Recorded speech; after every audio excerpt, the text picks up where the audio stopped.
생명과학 수업 시작하겠습니다. 우리가 이제 질병과 방어작용 파트에 들어왔어요. 그래서 여기까지 시험 범위라고 했었죠.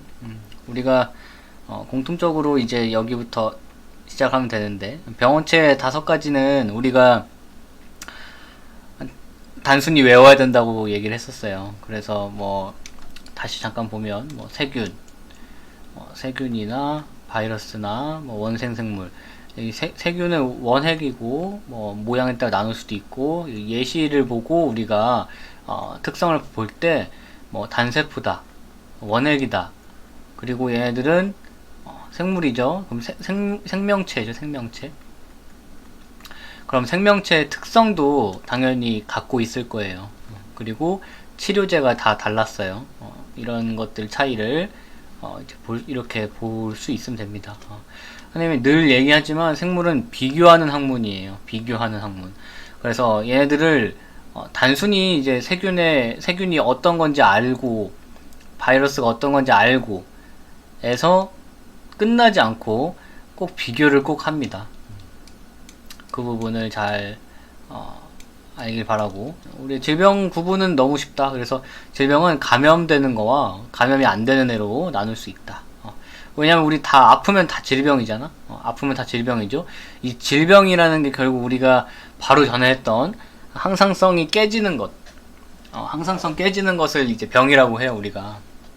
그래서 감염성 질병 같은 경우에는 우리가 다 해당되죠. 그러니까 여기 뭐 찬연두, 콜레라, 결핵, 뭐 감기, 독감 뭐 이런 것들 다 우리 병원체에 의한 것들은 다 이제 감염성 질병에 해당될 겁니다. 이렇게 병원체라고 써 있죠. 비감염성 질병은 병원체 없이 나타나는 질병이에요. 그래서 우리가 대사증후군이 이제 가장 일반적으로 우리가 알 수 있는 거죠. 그래서 고혈압이나 당뇨 이런 것들은 우리 다 대사성 증후군에 해당이 됐습니다. 그래서 뭐 사실은 유전이 영향력이 좀 큰데, 우리가 이제 대사성 증후군 같은 경우에는 이제 생활 방식이나 뭐 습관, 식습관 이런 것들이 이제 중요하다고 얘기를 했었죠. 오른쪽에 나와 있는 이 감염 경로를 뭐 한번 봐서 나쁠 건 없는데, 굳이 뭐 외울 만한 내용은 아닌 것 같아요. 우리 알지, 우리 다 무좀물 호흡기 아니죠. 이런 거 이해죠, 이해. 말라리아 이런 거는 우리 이 정도 이제 상식이 있으면 좋잖아.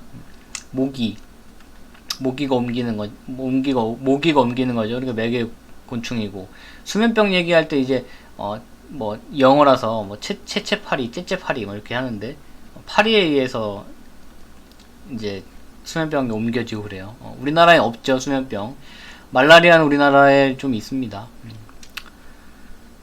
뭐 중요한 내용은 아니고, 그 다음에 이제 우리가 이제 제대로 들어가는 방어작용이에요. 방어작용 처음 보기 전에 잠깐 방어작용에 대해서 개관을 하면,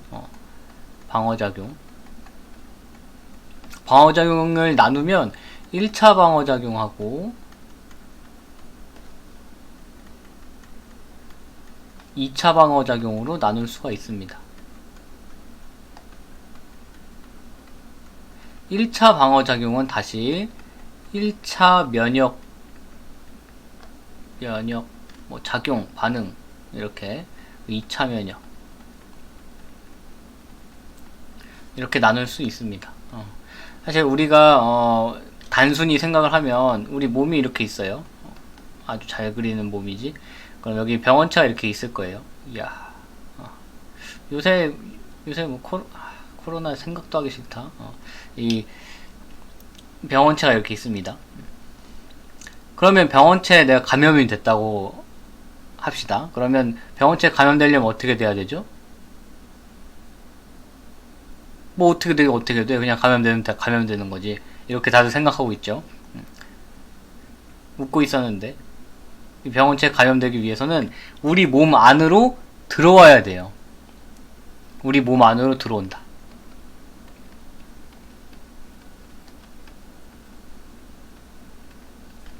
그리고 두 번째로 번식을 해야겠지. 그래야 이제 우리 몸이 아파지고 결국 이 병원체가 아무 목적 없이 이 숙주를 괴롭히지 않아요.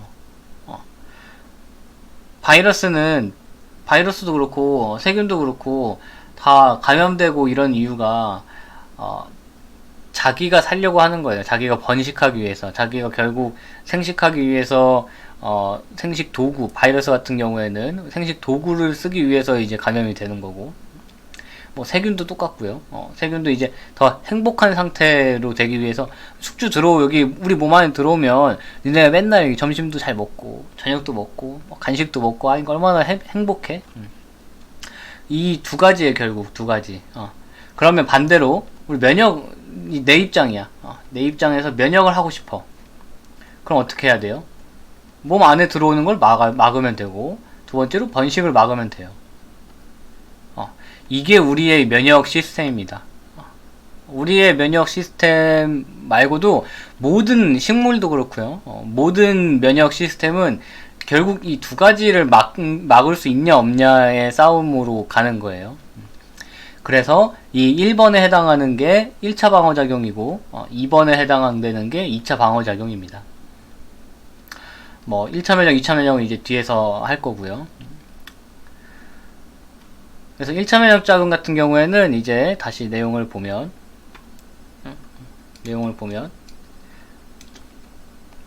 우리가 선천성 면역이라고도 하고 특이적이지 않은 방어작용이라고도 합니다. 뒤에 이제 가서 얘기를 하겠습니다. 이 선천성이라는 거는 우리가 이미 갖고 태어난다는 얘기예요. 우리 그런 거 있잖아. 선천성 능력자들 해가지고 있잖아.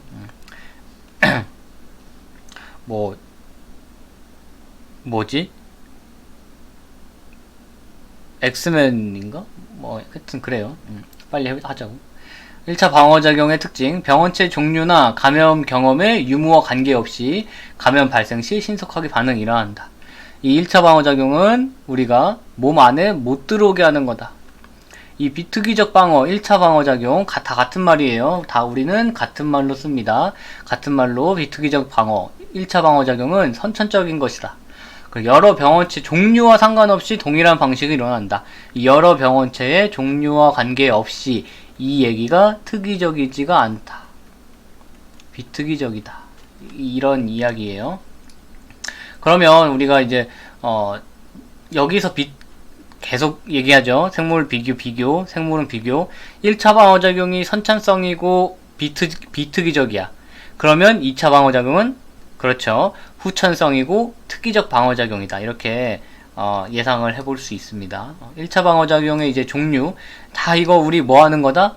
몸 안에 못 들어오게 하는 거다. 그래서 장벽과 분비물을 이용해서 물리적, 화학적 방어를 한다.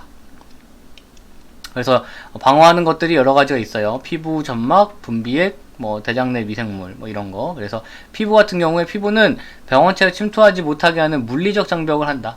물리적으로 막아주죠. 장벽을 쳐주죠. 그래서 피부에서 분비되는 지방과 땀의 산성 성분은 세균의 증식을 억제한다. 그래서 뭐 땀의 산성 성분이나 땀에 이제 밑에 점막에도 써 있지만 라이소자임이 여기서도 분비가 좀 됩니다. 사실 여기 써 있어요. 땀, 눈물 이런 거. 점막은 우리 이제 소화관, 기관은 이제 있는 건데 우리 이렇게 기도가 있어요. 기도가 있으면 여기 안쪽에 이렇게 점막이 돼 있어요. 그러면 뭐가 좋냐? 우리가 일단 먼지를 먹었을 때 여기 점막이라는 거는 여기가 결국 점액이 있다는 얘기고, 점액은 딱 누가 들어도 끈적끈적하지 않아? 니네 스타1 안 하니? 스타1이나 스타2에 이제 점막이라고 하는데 점막 저그 어떤 그래요. 얘 이제 먼지 같은 걸 이제 포집할 수 있겠죠. 먼지나 이제 세균 같은 걸 이제 포집할 수 있습니다. 포집이라는 단어가 어려우면 잡아둘 수 있다 이렇게. 그래서 이렇게 내벽을 덮는 세포층으로 뭐 세균의 세포벽을 분해하는 효소인 뭐 라이소자임이 들어있는 점액으로 덮여 있다. 그래서 여기서 우리 라이소자임 어디서 했었냐면 리소좀에서 비슷하죠? 이름이 비슷하지? 리소점 안에 들어있는 효소가 이제 라이소자임이라고 해요. 그리고 먼지와 병원체는 이렇게 점막 주변에 손목 운동으로 점액 물질과 함께 바깥으로 내보내진다. 그래서 여기에 이제 막 털도 이렇게 나 있어요. 털이 나 있으면 이제 털이 손목 운동해가지고 밖으로 이렇게 끄집어 내가지고 이렇게 모여 있는 거 니네가 뱉으면 이제 그게 가래예요. 분비액, 땀, 침, 눈물, 뭐 침에도 있다. 그래서 병원체 침에 막는다. 그리고 위에서 분비는 위산, 요게 이제 pH 2, 1, 이 정도 되는 아주 강산이죠. 이런 것들은 음식물 속의 병원체를 제거한다. 그래서 바닥에 떨어진 거 먹어도 안 죽는다 이러잖아. 대장 내 미생물, 이런 거 이제 유익균이라고 하죠. 유익균, 우리 몸에. 이게 이제 우리 프로바이오티스야. 프로바이오티스.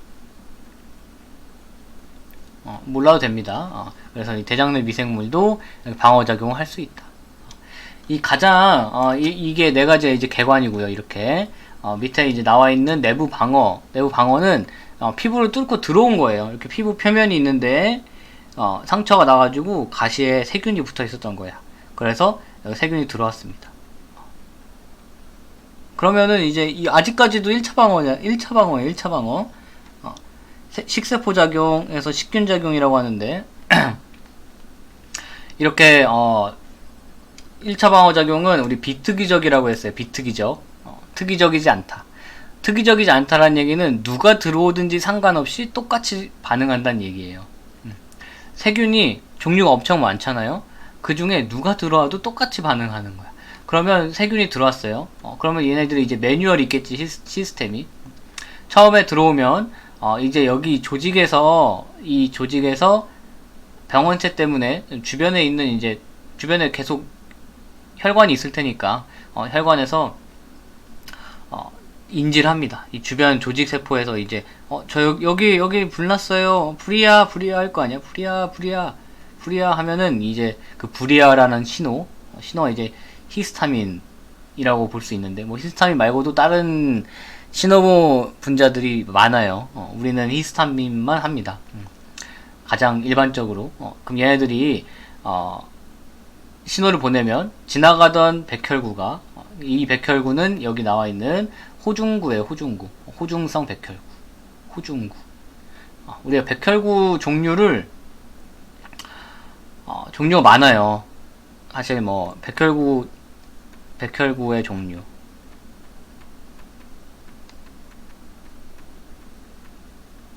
시험에 안 나옵니다. 호중군 나오지. 호중군 나와요. 호중군 나오는데 백혈구의 종류에 대해서 우리 보건 계열이든 뭐든 간에 그 친구들은 이걸 이제 따로 조사해서 내면은 요거는 교과 세트 거리를 많이 못 줘가지고 그 전에 교과 세트 거리예요. 알아서 뭐 나중에도 받아주면 받아줄 텐데 썩 유쾌하진 않죠. 선생님이 얘기했을 때 바로바로 갖고 오면은 참 예쁘더라고.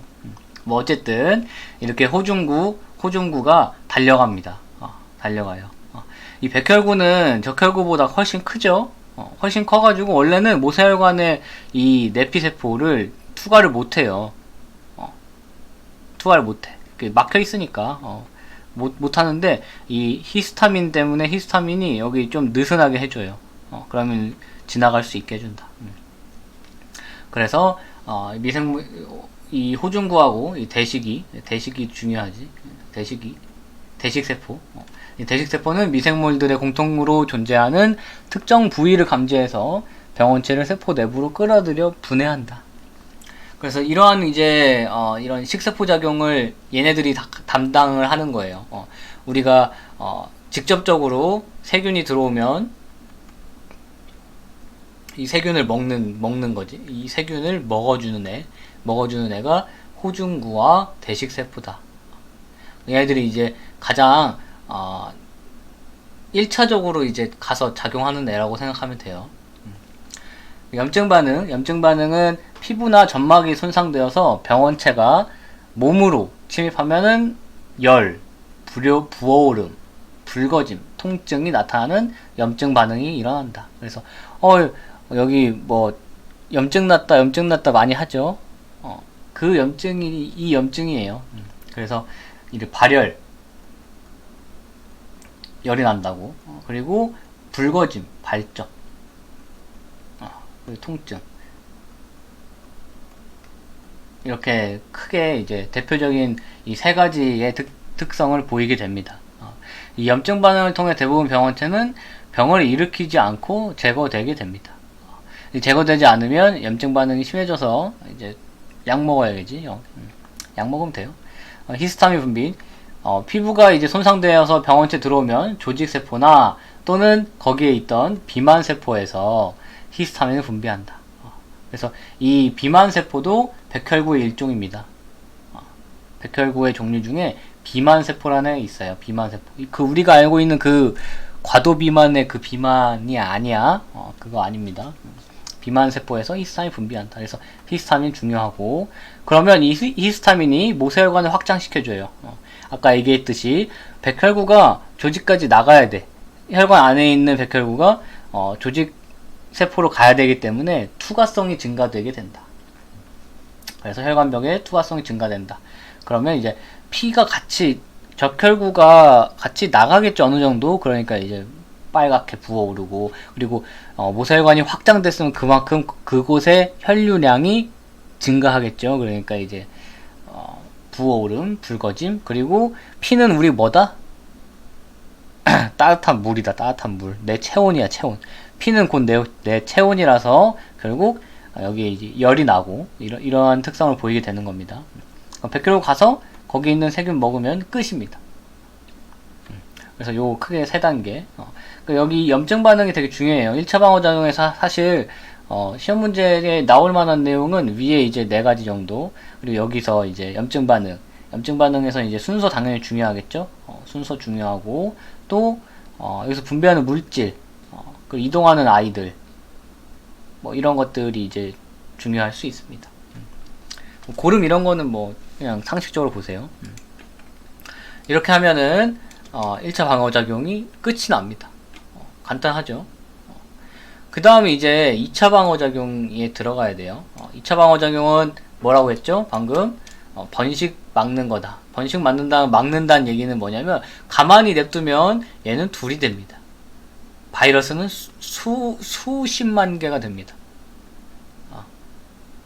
그러면 어떻게 막아야 되죠? 얘네들은 뭐 유성생식하지 않잖아요. 자가번식하잖아요. 자가번식. 얘네들을 죽여야 돼. 결국 죽이는 방법을 하는 거예요. 번식을 막는 건. 그래서 이거를 하나님이 스토리텔링을 합니다. 스토리텔링을 해요.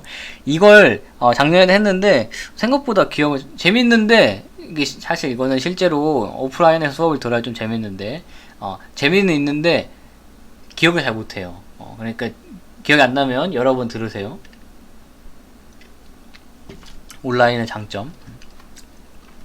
자, 여기 병원체가 지금 몸 아니에요. 병원체가 들어왔습니다. 행복하다. 들어왔다. 그러면 누가 제일 먼저 가겠죠? 방금 했던 1차 때 대시기가 막 달려갑니다. 대시기가 막 달려가요. 대시기 달려가겠지. 병원체 들어왔으니까. 야, 와, 막 갈 거야. 대시기가 한 놈이 아니고 여러 마리가 가겠지. 야, 공격해라, 막 이러겠지. 그러면 이제 대시기가 얘를 먹어요. 식균작용. 이 얘기는 결국 식세포. 식세포란 얘기는 먹는다. 얘를 먹어요. 그럼 대시기가 먹었습니다. 병원체를. 그렇게 해서 끝나면 참 좋아요. 참 좋아. 참 좋은데 병원체가 너무 많이 들어왔어요. 대시기들이 수가 뭐 몇 마리가 들어왔는지 알 수가 없죠. 알 수가 없으니까 대시기들은 그냥 가. 대시기들은 그냥 무식하게 가서 먹어요. 근데 먹는데 밀려. 그럼 어떻게 해야 돼? 내 패배다. 여기서 내 생을 마감하겠다. 이렇게 하면 안 되지. 안 되지. 죽잖아, 그러면.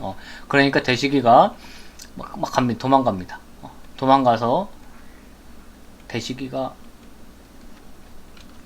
도망가면서 이걸 얘가 먹었지? 먹었어요. 먹어서 분해합니다. 분해해서 이놈들 먹은 자네들을 효수합니다. 이 나쁜 놈들.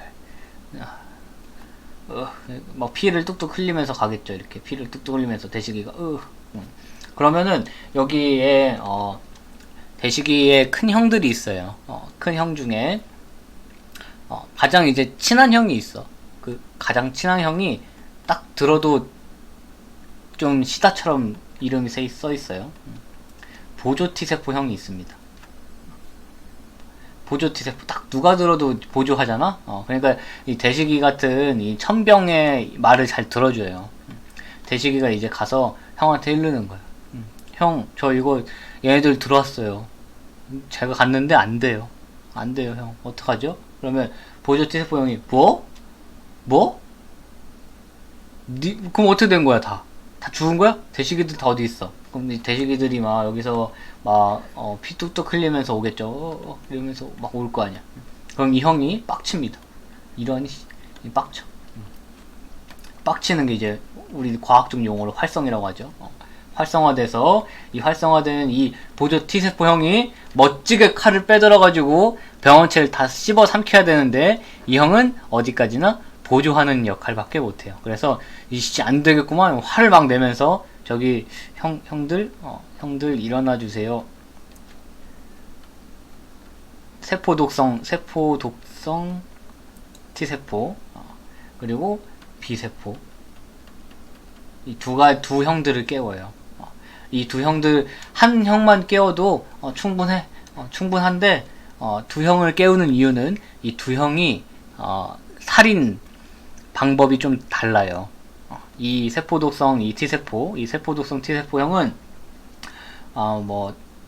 전사입니다. 전사. 직접 가서 병원체를 다 척살합니다.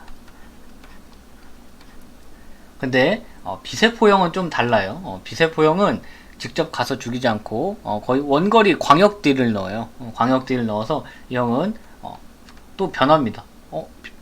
들어왔다고? 병원체가 들어왔다고? 그럼 내 망토를 가져오렴 이러면서 형제세포로 분화합니다. 형제세포를 내 망토를 두르니 나를 B세포라 부르지 말고 형제세포라 부르렴 이러면서 그리고 또 혹시 모르니 내 본체를 기억해 놓겠다. 그래서 기억세포 이렇게 분화가 됩니다. 이 과정을 이제 분화라고 해요. 분화. 그럼 형제세포로 분화된 이 마법사 광역딜 넣는 형은 정말 광역딜 넣어요. 자, 근데 이 형은 서포트야. 서포터예요. 원딜러가 아니고 서포터라서 이 형은 항체를 분비합니다. Y자라고 이렇게 Y자로 그리면 더 좋죠. 이렇게. 자, 날아가거라 나의 항체들이요. 그럼 항체들이 촥 날아가겠죠. 촥 날아가서 병원체가 있으면 항체가 이렇게 결합을 합니다. 이렇게 흐트러져 있는 병원체를 모아줍니다. 또는 병원체가 막 숨어 있을 수도 있죠. 그걸 찾아냅니다. 그러면 뭐가 좋냐? 이 대시기들의 전투력이 올라가요. 대시기들이 얘를 먹는데 더 편리해집니다. 그래서 이제 항체를 통해서 도와주거나 또는 세포독성 T형이 직접 칼 가지고 가서 다 썰어버리던가 다르죠? 거의 이제 역할이 다 나눠져 있다. 이렇게 하면 면역이 끝나요. 다시 얘기하면 병원체 처음 이제 이런 거 뭐 할까? 좋은 그림이 없었나? 어쨌든 여기 보면은 우리가 줄기세포가 있어가지고 여기 T세포, 세포독성 T세포, 그리고 비림프구 이런 것들이 있고 1차 항원이 1차 침입하면은 이 세포독성 T림프구가 활성화돼서 가서 직접적으로 죽인다. 그러면 이 세포가 활성화된 세포독성 T림프구예요. 림프구란 말이 어려울 수 있는데 백혈구하고 친한 애라고 생각하면 돼. 어쨌든 세포예요. 이 T 림프구 우리가 이제 T세포, B세포 이렇게 얘기했었죠 아까. 이제 그렇게 생각하면 돼요. 우리가 T세포, B세포 이렇게 생각했었는데 이 세포가 이제 림프구라고 하는 게 원래 더 정확하거든. 우리가 사실 이 림프구라는 단어 자체가 낯설어서 이거를 만약에 공부하기 어렵다면 대신에 그냥 세포라고 읽으면 됩니다. 세포라고. 전혀 문제 없어요. 그래서 이렇게 활성화된 이 세포가 결국 항원에 감염된 병원체의 세포를 죽인다. 세포가 죽이죠? 세포가 죽여서 세포성 면역이에요. 말 참 쉽게 짓는다. 그 다음 이제 비림프구형은 망토를 입고 마법사로 변해서 형제세포 서포트 막 힐 해주는 거야. 힐? 아니지. 도와주는 거지. 그럼 이제 항체를 분비한다. 항체. 그럼 항체가 항원하고 결합해서 항원 항체 반응을 일으키게 되고 그러면 이렇게 돼서 죽는다. 항원이 죽는다. 이 항체를 날린다고 했죠 아까? 날릴 때 혈액을 통해서 또는 우리 림프액을 통해서 이동을 해요. 그래서 주로 이제 혈액을 많이 이동하는데 그래서 면역 방식이 체액성 면역이다 이렇게 합니다. 우리 몸에 있는 액체로 전달을 하죠. 그래서 체액성 면역이다. 세포성 면역이다. 이렇게 나눠집니다. 사실 우리가 차근차근히 봐야 되는데 처음에 이제 개관부터 보고서 시작을 해서 이해가 안 되더라도 다시 처음부터 보면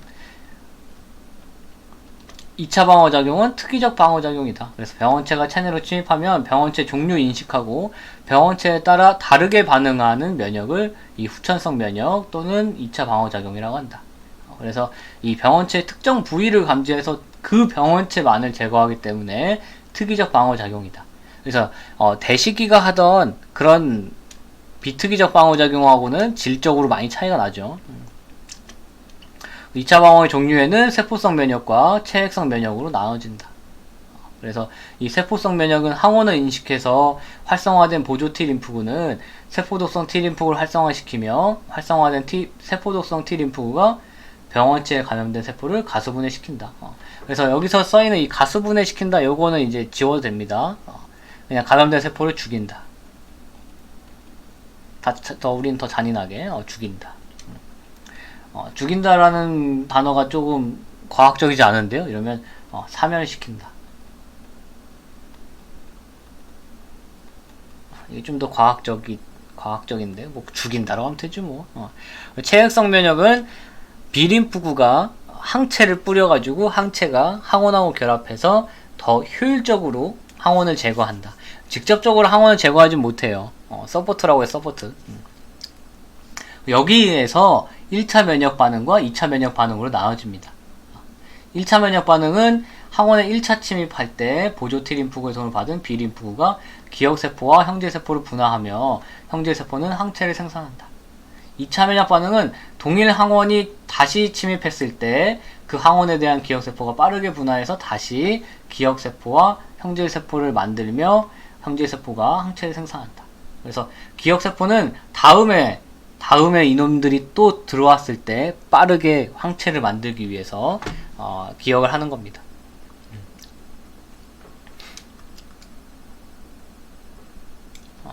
이 부분을 좀 건너뛰었어요. 이 부분을 보면 우리가 결국 림프구라고 했죠. 림프구 면역에 관여하는 세포를 이제 림프구라고 이제 부르면 돼. 면역에 관여하는 세포를 우리 신경에서 작용하는 세포 이름을 뉴런이라고 했다. 뉴런. 그러면 면역에 작용하는 세포를 림프구라고 하면 돼요. 그래서 줄기세포가 있을 거야. 처음에 림프구 만드는 애가 있겠죠. 림프구도 세포잖아. 림프구 세포면 결국 그 기원이 되는 세포가 있겠죠. 그 기원이 되는 세포를 줄기세포라고 합니다. 이 줄기세포에서 림프구를 만들어야 돼요. 우리가 T림프구와 B림프구가 있다.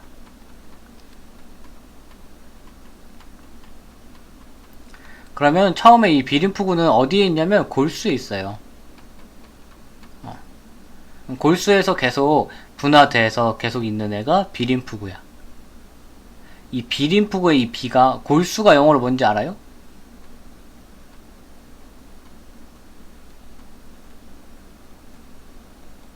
이거 뭐 스펠링은 모르겠는데 본 에로우 뭐 이렇게 해요. 우리가 중요한 건 에로우가 아니고 본이다, 본. 그래서 이 B를 따서 B림프구라고 한 거예요. 그럼 T림프구는 가슴샘으로 이동합니다. 가슴샘. 골수에서 좀 어느 정도 세포 분열 하다가 가슴샘으로 넘어가서 성숙돼요. 성숙되는 장소가 B림프구는 본 골수인데 T림프구는 가슴샘이다. 가슴샘 영어로 쳐보아. 이게 아니고 TH인가? 사이머스인가? 그래요. 티머스인가? 사이머스인 것 같은데. 이 T 가슴샘의 영어가 T다, T. 우리나라 사람이 했으면 가림프구 이렇게 했을 텐데. 골림프구 이렇게. 근데 우리나라 사람이 발견을 못했죠. 그래서 이렇게 T림프구, B림프구가 나눠지고, T림프구의 종류에는 두 가지, 보조 T림프구와 세포 독성 T림프구가 있다. B림프구 종류는 B림프구만 있는 거예요. 뭐예요? 방금 형질세포 이거는 신호. 병원체 항원이, 외부 항원, 병원체는 다 항원이라고 하는 거야. 항원이 들어왔을 때 활성화되면 그 B림프구가 형질세포와 기억세포로 분화되는 거예요. 우리 몸에 있는 이렇게 림프구 종류는 이렇게 있는 거야. 세 가지가 있는 거예요. 보조 T 림프구는 병원체가 들어오면 세포독성 T 림프구를 활성화시키고 또 B 림프구도 활성화시킵니다. 여기 그림 써있죠? 보조 T 림프구는 둘 다 활성화하고 촉진시킨다. 그러면 이제 세포독성 T 림프구는 직접 가서 죽이고 B 림프구는 항체 만들어서 형질세포로 분화한 다음에 항체 만들어서 한다. 요게 이제 다 풀 내용이에요. 그래서 여기 뭐 나와 있는 건 우리가 외부에 들어온 병원체는 다 항원이라고 한다. 다 항원이라고 한다.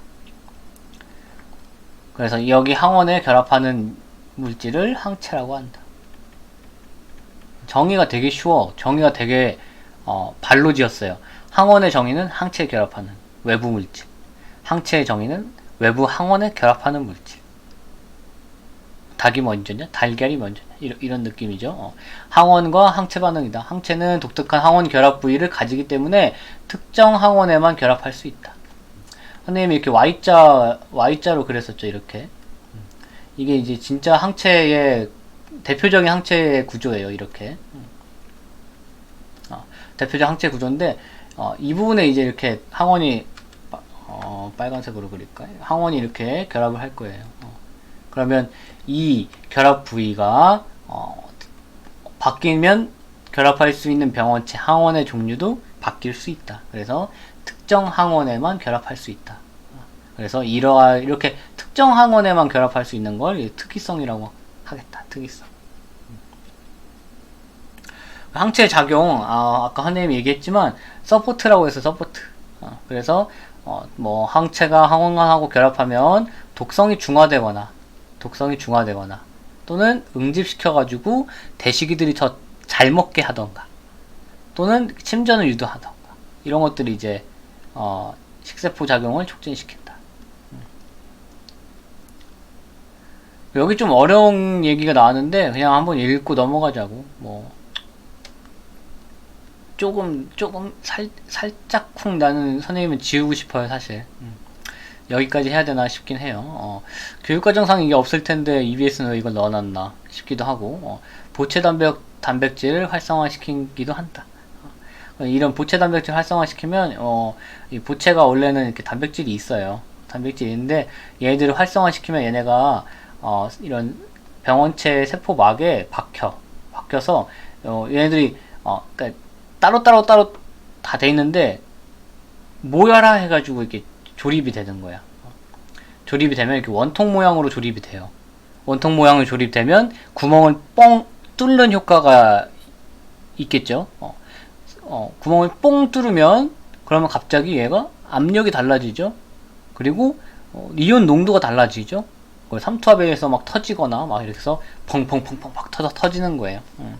그렇게 하는 건데 뭐 사실 뭐 항체 작용으로 뭐 네 가지를 굳이 얘기한다면 보체 단백질 활성화까지 외우겠지만 우리가 이 보체 단백질 활성화를 단독으로 해서 문제를 내지는 않을 겁니다. 이렇게 볼 수 있습니다. 이 혈액형까지 하고 한번 다시 시간이 나오면 정리를 할게요. 혈액형 판정과 수혈관계. 우리 혈액형 너무 잘 알고 있죠? 혈액형 판정과 수혈관계. 혈액형은 ABO식 혈액형과 RH식 혈액형이 있다. 사실 이 RH식 혈액형은 그렇게 복잡하지 않아가지고 그렇게 어렵지 않은데 이제 ABO식 혈액형이 조금 어려울 수 있습니다. 우리가 이 파트에서 어려운 내용이 뭐냐면 사실 지금 설명하는 응집원과 응집소가 있다. 이건 어렵지 않아요. 적혈구가 이렇게 있어요. 그러면 여기 그림에도 있지만 적혈구 세포막에 당단백질이 있어. 이게 좀 어려우면 탄수화물이 있어요. 탄수화물이 여기 붙어 있어. 이렇게 붙어 있어요. 붙어 있어요. 이 적혈구 막에 탄수화물이 붙어 있는데 이 붙어 있는 이 탄수화물의 종류에 따라서 혈액형을 나눈 게 ABO식 혈액형이에요. 그래서 A형은 알파 갈락토스가 마지막에 있고 이런 식이야. 이런 식으로 돼 있어서 이 종류에 따라서 A형이냐 B형이냐 이렇게 나눈 겁니다. 둘 다 있으면 AB형이냐 아무것도 없으면 O형이냐 이렇게 나눈 거예요. 그래서 응집원은 이제 적혈구에 있는 거고, 그리고 응집소는 이것에 이 응집원에 결합하는 애를 응집소라고 합니다. 우리 방금 항원 항체 반응 했죠? 항원하고 항체 서로 결합한다. 그럼 항원에 해당하는 애가 이제 응집원이 되고, 항체에 해당하는 애가 응집소가 되는 거예요. 이렇게. 그래서 A형하고 B형이 있죠? A형, B형. 그러면 A형의 A, 응집원 A. A형이 갖고 있는 건 응집원 A. 응집원 A에 결합하는 애는 응집소 알파. 다시 응집원 A 갖고 있으면 혈액형은 A형 또는 B형이겠죠. 지금 하나만 하자요. 하나만. A형. 이 응집원 A에 결합하는 응집소를 응집소 알파. 그러면 B에 결합하는 애는 응집원 B에 결합하는 애는 그렇지. 응집소 베타다. 그럼 A형인 사람을 봅시다. A형인 사람은 응집원 A를 갖고 있어요. 근데 만약에 응집소 알파를 갖고 있다면 응집돼서 피가 안 돌아가요. 피가 안 돌아가지. 혈액순환이 안 되지. 막히지. 그래서 안 되겠죠. 그래서 이렇게 응집소 베타를 갖고 있습니다. A형은 응집원은 A 갖고 있고 응집소는 베타 갖고 있다. B형은 응집원 B를 갖고 응집소는 반대로 알파를 갖고 있다. AB형이라고 이름 지은 이유는 응집원 A하고 B가 있기 때문에. 그럼 응집소가 만약에 알파든 베타든 하나만이라도 있으면 응집 반응 일어나서 안 되죠. 죽죠. 그래서 안 돼요. 없어요. O형은 응집원이 없는 거다. 그 대신 응집소는 알파 베타가 다 있을 수 있다. 그래서 이렇게 확인을 해볼 수 있습니다.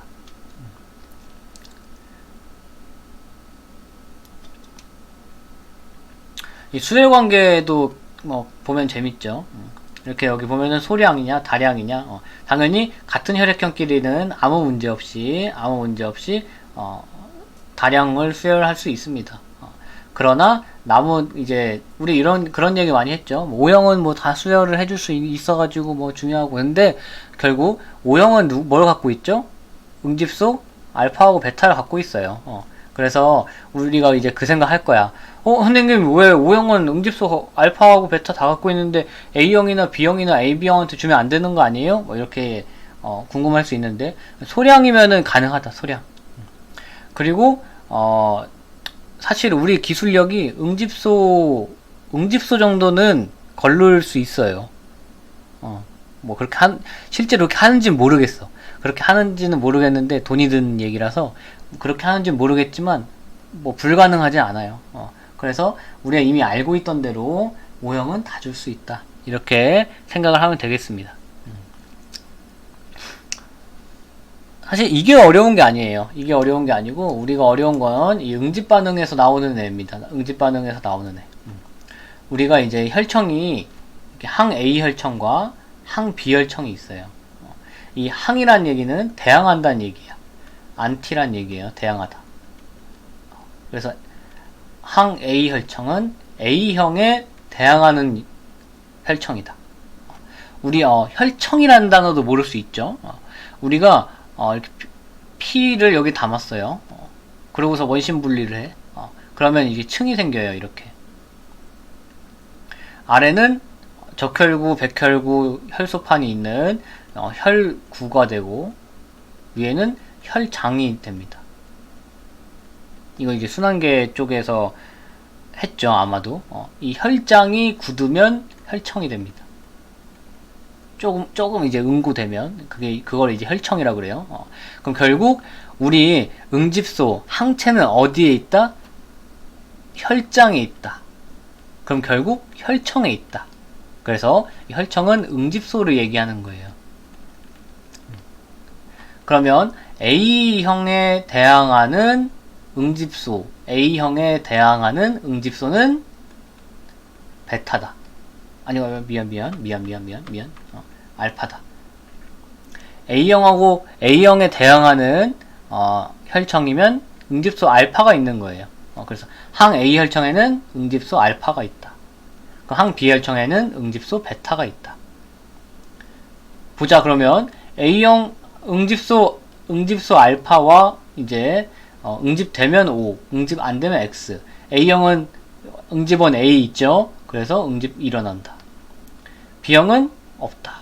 응집원 A가 없다. AB형 응집원 A가 있다. O형은 아무것도 없다.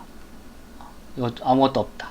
베타 AB형엔 응집원 B가 있기 때문에 응집소 베타와 응집 반응이 일어난다. B형은 응집원 B가 있기 때문에 응집소 베타와 응집 반응이 일어난다. A형은 안 일어난다. 이렇게 볼 수 있습니다. 그래서 항 A 혈청과 항 B 혈청 뭔지 알겠죠? 여기까지 하면은 별로 안 어렵지. 안 헷갈리지. 하나 더 합니다. 하나 더 해야 헷갈려요. 표준 A 혈청이 있어요. 표준 A 혈청이 있고, 또 표준 B 혈청이 있습니다. 표준 말 만들기 나름이야. 표준 AB 혈청도 있겠지. 표준 O형 혈청도 여기까지 안 해. 표준 A 혈청은 무슨 얘기냐면 A형인 사람의 혈청.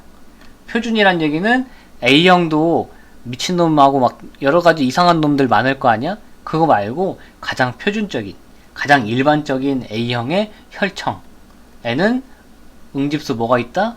베타가 있다.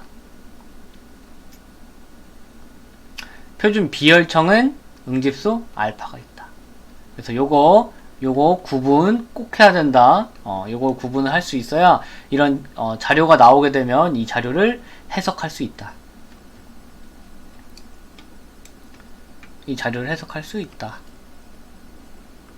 RH식 혈액형까지만 보고 끝낼게요. 다음 시간에 문제 풀 텐데 문제 풀기 전에 간략하게 1차 방어작용은 안 하고 2차 방어작용만 한번 다시 훑어주겠습니다.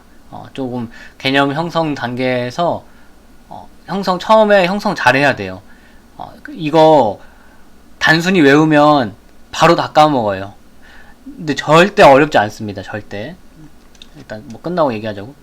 RH식 혈액형은 우리 RH식 혈액형 알잖아. 좀 친숙하죠. RH 플러스와 RH 마이너스가 있다. RH 플러스는 지금 눈치껏 하고 있죠. 여기 써 있죠. RH 응집원이 있으면 플러스, 응집원이 없으면 마이너스다. 그래서 오른쪽 보면 RH 플러스형이에요. 플러스형은 응집원, RH 응집원이 있다. 응집선 당연히 없어된다. 그리고 RH 마이너스형은 응집원 당연히 없다. 응집원 없다. 근데 특징적인 건 응집소도 없어요. RH 마이너스는 둘 다 없어요. 둘 다 없어요. 둘 다 없는데 응집원에 노출되면 그때 생성돼요. 그때. 그때 RH 플러스 항원이 들어오면 얘 공격해야지 하고 그때 만드는 거예요.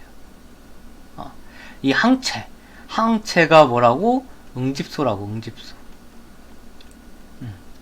그래서 혈액형 판정도 우리 잘 볼 수 있고, 그리고 RH식 혈액형 수혈 관계, 동일한 혈액형끼리 수혈 가능하다. 그래서 RH 응집원에 노출되지 않은 RH 마이너스는 응집소 응집소 RH 마이너스의 응집소가 없기 때문에 수혈할 수 있다. 이렇게 볼 수 있습니다. 여기까지 보면은 우리 오늘 면역을 다 한 거예요. 사실 온라인 수업을 했을 때가 오프라인 수업할 때보다 진도를 더 못 나가는 것 같기도 하고, 그렇다고 뭐 더 자세하게 하는 것 같진 않은데, 딴 얘기도 많이 안 하는 것 같은데, 좀 그렇네요. 혈청에 대한 것도 한번 읽어보시고, 한번 다시 개념을 정리를 해보길 바랍니다. 이러한 이야기들, 이 흐름이 결국 선생님이 잘 얘기했던 거예요. 그래서 이걸 알기 위해서는 림프구와 좀 친해져야겠죠. T림프구와 B림프구가 있다. 그 전에 이제 우리 백혈구의 종류들 중에 호중구와 대식세포가 있다. 비만세포도 있었다. 비만세포는 염증 반응에만 작용한다고 그냥 우리 알고 있으면 되고, 염증 반응에서만 작용한다고 알고 있으면 되고, 우리는 아마도. 그리고 대식세포하고 호중구는 제일 먼저 작용하는 식균 작용, 식세포 작용하는 애였다. 얘네들이 이제 병원체 잡아먹으면 깔끔하게 해결될 수 있는데, 그걸 해결하지 못했을 때는 보조 T세포에 가서 일러 바친다. 그러면 이제 보조 T세포가 활성화돼가지고 흥분하겠죠? 활성화되면, 그러면 세포도성 T세포를 활성화시키고, B세포를 활성화시킨다. 활성화된 세포도성 T세포는 직접적으로 가서 세포를 죽이기 때문에 세포성 면역이라고 하고, B세포는 직접적으로 죽이지 못하고 얘가 또 한 번 더 분화된다. 뭘로? 형질세포와 기억세포로. 그러면 그 기억세포가 계속 기억을 하게 되고, 형질세포는 뭘 생성? 항체를 생성한다. 항체. 그럼 그 항체가 직접적으로 가서 세포를 죽이지 못하고 결국 뭐 노출되거나 침전시키거나 해서 더 병원의 식균작용을 원활하게 활성화시키게 된다. 그렇게 해서 이제 항원이 죽으면 끝. 그 다음에 다시 만약에 들어와 재차 침입을 했다. 그러면 기억세포가 그림 보면서 재차 침입을 하면 기억세포가 형질세포와 기억세포로 또 분화돼서 항체를 생성한다. 요 과정이 2차 면역이다. 2차 면역이다. 끝. 다음 시간에 만나요. 문제를 풀어오세요. 우리 신유형 수능 열기 그것만 풀 거